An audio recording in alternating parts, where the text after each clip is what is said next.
ከሁሉ በማስቀደም ሃይማኖቶች ለሰላም ለመከባበርና ለአብሮነት በሚል መሪ ቃል የኢትዮጵያ ሃይማኖት ተቋማት ጉባኤ ከቤኒሻንጉል ጉሙዝ ክልል የሃይማኖት ተቋማት ጉባኤ ጋር በመተባበር በተዘጋጀው 7ኛው ሀገር አቀፍ የሰላም ኮንፈረንስ ላይ ለመሳተፍ ጥሪያችንን አክብራችሁ ስለመጣችሁ በጉባኤውና በራሴም ስም ላቅ ያለ ምስጋናዬን ላቀርብ እወዳለሁ። ዛሬ የኢትዮጵያ ምዕራባዊ ደጃፍ ላይ በምትገኘውና በአረንጓዴ የተፈጥሮ ምንጣፍ በደመቀች ውብ ምድር በመገኘቴ የተሰማኝን ደስታ ታላቅ ነው። ይህ ክልል የጥልቅ ባህል መታያ፣ የዳበረ ታሪክ መገለጫና የማይናወጥ የአብሮነት እሴት ባለቤት የሆኑ ሕዝቦች መገኛ ነው። ጉሙዝ፣ በርታ፣ ሽናሻ፣ ማኦና ኮሞ ከሌሎች የኢትዮጵያ ወንድም ሕዝቦች ጋር በመሆን ለዘመናት ለምለሙን ምድራቸውን ከታላቁ አባይ ወንዝ ጋር አስማምታችሁ የኢትዮጵያን የብዝህነት ውበት በተግባር እየገለጣችሁ የኖራችሁ የሰላም አምባሳደሮች ናችሁና እንኳን ደስ ያላችሁ። በአካባቢ ጥበቃና ከተፈጥሮ ጋር ተስማምቶ በመኖር የምናውቃችሁ የጉሙዝ ብሔረሰብ የጋራ አመጋገብ ስርዓታችሁ የአንድነታችሁ መገለጫ በመሆኑ የኢትዮጵያ ኩራት ናችሁ። በባህላዊ የሙዚቃ መሳሪያ ዙምባራ ዓለም የሚያውቃችሁ፣ በማዕድን ፍለጋ ጥበባችሁ፣ በእንግዳ ተቀባይነታችሁ ተምሳሌት የበርታ ብሔረሰብ የኢትዮጵያውያን ጌጥ ናችሁ። በጥንታዊ የሕክምና ጥበብና የታሪክ ዕውቀት ባለቤቶች የሽናሻ ብሔረሰብ በማኅበራዊ ትስስር እሴታችሁ ለሀገር ግንባታ ምሰሶ በመሆናችሁ የኢትዮጵያውያን ጉልበት ናችሁ። ለሰላም ባላችሁ ጥልቅ ፍቅር የምትታወቁ የክልሉ የቁርጥ ቀን ልጆች የማኦና የኮሞ ብሔረሰቦች የኢትዮጵያውያን ውበት ናችሁ። በዚህ ምድር የሚገኘው ታላቁ የሕዳሴ ግድብ የኢትዮጵያውያን የትውልድ ሕልም፣ የድህነት ማሸነፊያ ሰነድና የሉዓላዊነታችን ማረጋገጫ ማህተብ ነው። ውቡ የፋመቲ ፏፏቴ ታሪካዊ የቤላ ሻንጉል ተራራ መገኛ እዚህ ነው። ታላቁ የሕዳሴ ግድብ የኢትዮጵያውያን የጉልበት የእውቀትና የገንዘብ አሻራ ያረፈበት የብሔራዊ አንድነታችን ትልቁ ማሳያ፣ በዓለም መድረክ ቀና ብለን እንድንራመድ ያደረገን ኩራታችን፣ እንችላለን የሚለውን የኢትዮጵያዊነትን መንፈስ ዳግም የቀሰቀሰ ብርሃናችን ነው። በመሆኑም የዚህ ግድብ መገኛ የሆነው የቤኒሻንጉል ጉሙዝ ምድር የኢትዮጵያ ማንሰራራት ጮራ የፈነጠቀባት ምልክት ሆና ለዘላለም በታሪክ መዝገብ ላይ በማይነጠፉ ቀለም ተጽፋለችና በድጋሚ እንኳን ደስ ያላችሁ። ዛሬም ከቤኒሻንጉል ጉሙዝ ተራሮች ስር ሆነን በታላቁ ሕዳሴ ግድባችን አሻግረን እየተመለከትን ከውባ የአሶሳ ከተማ የምናስተላልፈው የሰላም መልእክት የአንድነታችንና የሰላም ጥሪያችን ይህ ነው። በመሆኑም ለዘመናት በቆየው ጥበቡ የሚታወቀው የዚህ ታላቅ ሕዝብ መገኛ የሆነው ክልል መዲና በውቢቷ አሶሳ ከተማ ይህንን የሰላም ጉባኤ በመዘጋጀቱ እጅግ አድርጌ ላመሰግናችሁ ወዳለሁ። ኢትዮጵያውያን የብዙ ሺህ ዓመታት የታሪክ ባለቤት የጥንታውያን ስልጣኔዎች መፍለቂያና የተለያዩ እምነቶች በሰላም አብረው የኖሩባት ምድር ናት። ሃይማኖቶች በኢትዮጵያውያን ማህበራዊ፣ ኢኮኖሚያዊና ፖለቲካዊ እንቅስቃሴ ውስጥ ያላቸው ድርሻ እጅግ ከፍተኛ ነው። በመሆኑም የሃይማኖት ተቋማት የአምልኮ ስርዓት ከማከናወን ባለፈ በአገር ግንባታና በሰላም ማስፈን ሂደት ውስጥ ግንባር ቀደም ተዋናይ በመሆን ይጠበቅባቸዋል። ሃይማኖት ለአገር ሰላም የሚሰጠው ዋጋ ከመለኮታዊ ትእዛዝ የሚመነጭ ነው። መጽሐፍ ቅዱስም ሆነ ቅዱስ ቁርአን ለሀገር ደህንነትና ለሰው ልጆች ሰላም ትልቅ ቦታ ይሰጣል። መጽሐፍ ቅዱስ ሰላም የእግዚአብሔር ስጦታ እንደሆነና አማኞችም ሰላምን እንደሚፈልጉ ያዝዛል። መዝሙረ ዳዊት መዝሙር 34:14 ከክፉ ሽሽ፣ መልካምንም አድርግ፣ ሰላምንም ምሻ፣ ተከተላትም ይላል። እስልምናም ኢስላም ሰላም ከሚለው ቃል የመጣ ሲሆን ቅዱስ ቁርአን ሰላምንና ስምምነትን አጥብቆ ያዝዛል። ነቢዩ መሐመድ የሐዲስ ትምህርታቸውን ሀገርን መውደድ የእምነት አካል ነው በማለት እውነተኛ አማኝ ለሀገሩ ሰላምና ደህንነት ቅድሚያ መስጠት እንደሚገባው አስተምረውናል። በኢትዮጵያ ሰማይ ስር ልዩ ልዩ ሃይማኖቶች ለዘመናት በአንድ መንደር ኖረዋል። አንድ ገበታ ተካፍለዋል። በማኅበራዊ ጉዳይ ተሳስረው ያለ ልዩነት ኖረዋል። ይህ አብሮነት የኢትዮጵያዊነት መታወቂያ ልዩ ምልክት ሆኖም ይቀጥላል። ስለሆነም የሃይማኖት ተቋማቱ ሰላምን ማጽናት የመንግሥት የሥራ ብቻ ሳይሆን የእያንዳንዱ አማኝ ሃይማኖታዊ ግዴታ በመሆኑ ሃይማኖታዊ ግዴታዎችን ከመፈጸም ባለፈ በሀገራዊ ጉዳይ ላይ በንቃት መሳተፍ ዓለም አቀፍ ተለዋዋጭና ነባራዊ ሁኔታ የዋጀ ግንዛቤን ለአማኞች ማሳወቅ ይጠበቅባቸዋል። ሰላም ከመንግሥት ብቻ የሚጠበቅ ስጦታ ሳይሆን በየቤታችንና በየመንደራችን የምንገነባው የጋራ እሴት በመሆኑ እያንዳንዳችን የድርሻችን መወጣት ይኖርብናል። የሃይማኖት አባቶች ምዕመናኖቻችሁን ስለ ፍቅር፣ ስለ አንድነት አብዝታችሁ አስተምሩ።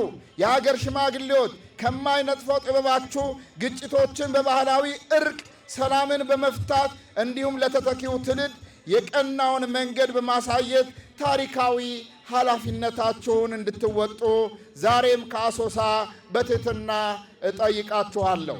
ሰላም የሕይወት እስትንፋስ፣ የእድገት መሠረትና የነገው ተስፋችን ዋስትና በመሆኑ ይህ የሰላም ጉባኤ ከኛው ለእኛ የሚጻፍ በእኛው የሚጸና የሰላም የመከባበርና አብሮነት የትብብር ሰነድ እንደሚሆን ጽኑ እምነቴ ነው።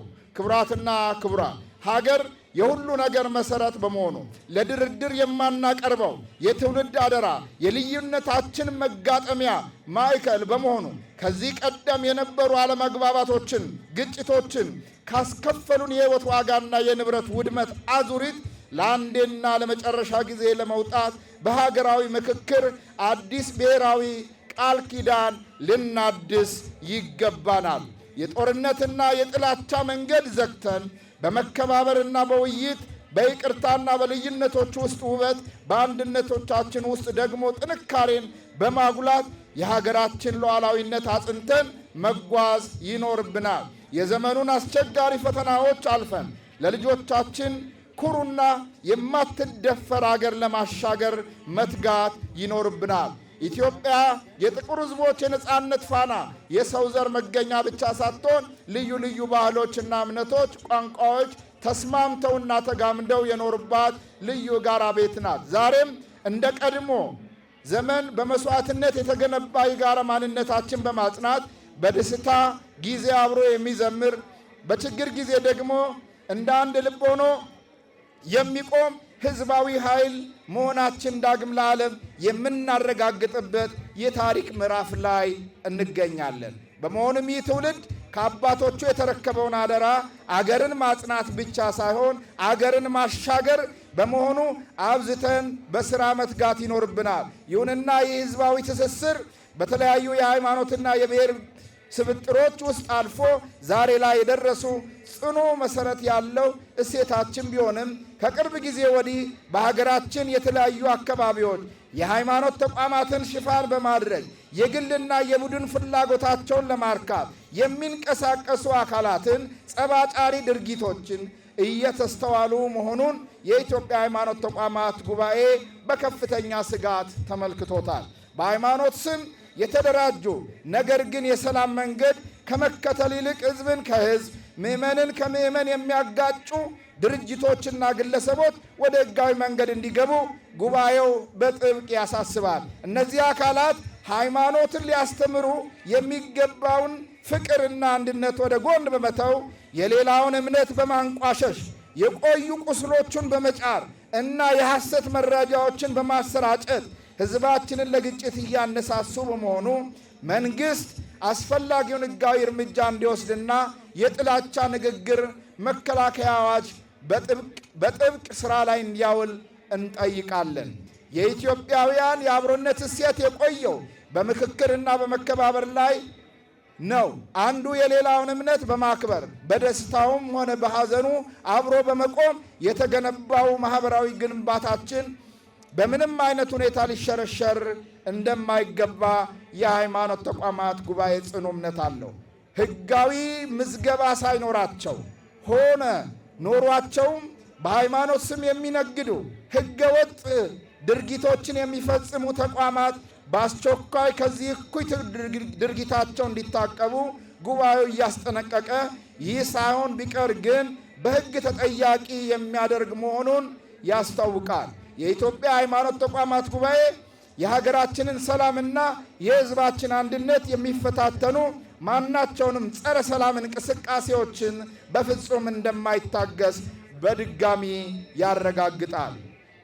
በመጨረሻም ወጣቶች የሀገር ጀርባ አጥንትና የነገዋ ኢትዮጵያ ተረካቢዎች ናችሁ። እናንተ ጉልበትና ዕውቀት ለሰላም ግንባታና ለልማት ሊውል ይገባል። ዛሬ ላይ ማህበራዊ ሚዲያው የጥላቻና የግጭት መጫሪያ የሆነ መምጣቱ ወደፊት የምንሻገረው ትልቁ ፈተናችን እንደሆነ እንረዳለን። መረጃዎችን ማጣራት፣ የሰላም ተሟጋች በመሆንና ሀገራዊ አንድነታችን በሚሰብኩ ተግባራት ላይ ብቻ መሰማራት ከሁላችንም የሚጠበቅ የሰርክ ተግባር መሆኑ ይኖርበታል። በመንግስት ለሀገር ሁለንተናዊ እድገትና ብልጽግና እየተሰሩ ያሉ ሰው ተኮር የልማት ስራዎች አማካይነት ለተመዘገበው ስኬት በሃይማኖት ተቋማት ጉባኤ ስም ዕውቅና እንሰጣለን። በመሆኑም ይህ ሀገራዊ የልማት ጉዞ ከዳር እንዲደርስ እና የዜጎች ተጠቃሚነት እንዲረጋገጥ ሁለንተናዊ ድጋፋችን አጠናክረን የምንቀጥል መሆኑን እንገልጻለን።